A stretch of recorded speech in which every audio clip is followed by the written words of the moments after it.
Imagine करो कि एक देश की सबसे पावरफुल लीडर, जिनकी सुरक्षा के लिए मल्टीपल लेयर्स की प्रोटेक्शन बनाई गई हो, वही सिस्टम एक दिन अचानक फेल हो जाए और उस एक छोटी सी लैप्स की वजह से पूरा देश हिंसा, डर और केओस में डूब जाए। और सबसे शॉकिंग बात यह हो कि वार्निंग साइंस पहले से मौजूद थे, लेकिन उन्हें इग्नोर कर दिया गया।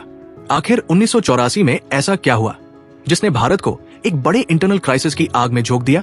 1984 भारत के इतिहास का एक ऐसा साल था जिसे याद करते ही कई लोगों के दिल में दर्द और सवाल दोनों उठते हैं, क्योंकि इसी साल एक ऐसी घटना घटी जिसने न सिर्फ देश की राजनीति को हिला दिया, बल्कि समाज में गहरे जख्म भी छोड़ दिए। और इस घटना के पीछे सिर्फ एक असैसिनेशन नहीं था, बल्कि सिक्योरिटी फेलियर्स, गलत डिसीजंस और इग्नोर इंटेलिजेंस इनपुट्स की एक पूरी चेन थी, जो धीरे धीरे एक बड़े डिजास्टर की ओर बढ़ रही थी। लेकिन उस समय शायद किसी ने नहीं सोचा था कि इसका परिणाम इतना भयानक होगा कि पूरा देश कम्युनल वायलेंस की चपेट में आ जाएगा। इस कहानी को समझने के लिए हमें थोड़ा पीछे जाना होगा, जब एक 980 के शुरुआती वर्षों में पंजाब में अनरेस्ट बढ़ रहा था, जहां एक अलगाववादी मूवमेंट धीरे धीरे वायलेंट रूप ले चुका था। और इस मूवमेंट का केंद्र बन गया था अमृतसर का गोल्डन टेम्पल, जहां कुछ आर्म्ड मिलिटेंट्स ने अपना स्ट्रॉन्ग होल्ड बना लिया था। इसके जवाब में जून 1984 में इंडियन गवर्नमेंट ने एक कॉन्ट्रोवर्शियल मिलिट्री ऑपरेशन लॉन्च किया, जिसे ऑपरेशन ब्लू स्टार कहा गया। इस ऑपरेशन का मकसद मिलिटेंट्स को खत्म करना था, लेकिन इसका असर बहुत गहरा पड़ा, क्योंकि इसने सिख समुदाय के एक बड़े हिस्से को इमोशनली हर्ट कर दिया।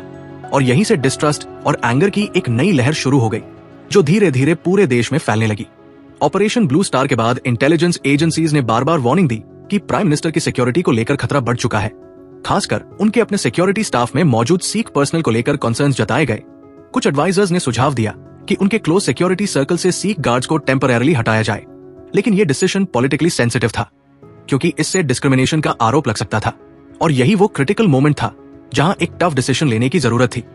लेकिन अल्टीमेटली ये फैसला लिया गया कि गार्ड्स को नहीं हटाया जाएगा। ये एक ट्रस्ट का मैसेज देने के लिए किया गया, लेकिन यही डिसीजन आगे चलकर फैटल साबित हुआ। 31 अक्टूबर 1984 की सुबह जब प्राइम मिनिस्टर अपने रेजिडेंस से ऑफिस की ओर जा रही थी, तब उनके ही 2 बॉडीगार्ड्स ने अचानक उन पर गोलियां चला दी। ये हमला इतना सडन था कि किसी को रिएक्ट करने का मौका तक नहीं मिला, और कुछ ही पलों में देश की सबसे पावरफुल लीडर जमीन पर गिर चुकी थी। सबसे बड़ा सवाल यही था कि जब इतने क्लियर वार्निंग साइंस थे, तो फिर सिक्योरिटी प्रोटोकॉल में चेंजेस क्यों नहीं किए गए? क्या ये सिर्फ पॉलिटिकल करेक्टनेस का मामला था, या इंटेलिजेंस फेलियर भी इसमें शामिल था?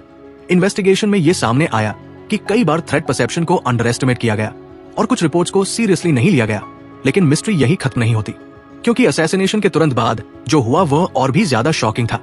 पूरे देश में एंटी सिख राइट्स भड़क उठे, खासकर दिल्ली में, जहां हजारों लोगों को निशाना बनाया गया, हाउसेस जलाए गए, इनोसेंट सिविलियंस मारे गए, और लॉ एनफोर्समेंट एजेंसीज की रिस्पांस भी सवालों के घेरे में आ गई। कई जगहों पर पुलिस इनएक्टिव रही या फिर देर से पहुंची, जिससे सिचुएशन और भी अनकंट्रोलेबल हो गई। ऐसा लग रहा था जैसे एक प्लान्ड केओस अनफोल्ड हो रहा हो, जहां एक असैसिनेशन ने अचानक पूरे समाज को हिंसा के भंवर में धकेल दिया। इस पूरे इंसिडेंट को लेकर कई थ्योरीज सामने आई। कुछ एक्सपर्ट्स मानते हैं कि यह पूरी तरह एक सिक्योरिटी लैप्स था, जहां इमोशनल और पॉलिटिकल डिसीजंस ने प्रैक्टिकल सिक्योरिटी कंसर्न्स को ओवरशैडो कर दिया। वहीं कुछ लोग ये भी कहते हैं कि इंटेलिजेंस इनपुट्स को सही तरीके से इंटरप्रेट नहीं किया गया और थ्रेट को सही लेवल पर असेस नहीं किया गया। एक और कंट्रोवर्शियल थ्योरी ये भी है कि रायट्स स्पॉन्टेनियस नहीं थे, बल्कि कुछ हद तक ऑर्गेनाइज थे, जहां लोकल लीडर्स और मॉब्स ने सिचुएशन का फायदा उठाया। हालांकि इन थ्योरीज पर आज भी डिबेट जारी है।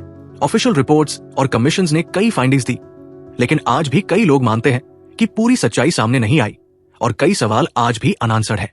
1984 की यह घटना हमें यह सिखाती है कि हिस्ट्री सिर्फ पास्ट की कहानी नहीं होती, बल्कि ये डिसीजंस और कॉन्सिक्वेंसेस की एक चेन होती है, जहां एक छोटी सी चूक भी बहुत बड़ा इंपैक्ट डाल सकती है।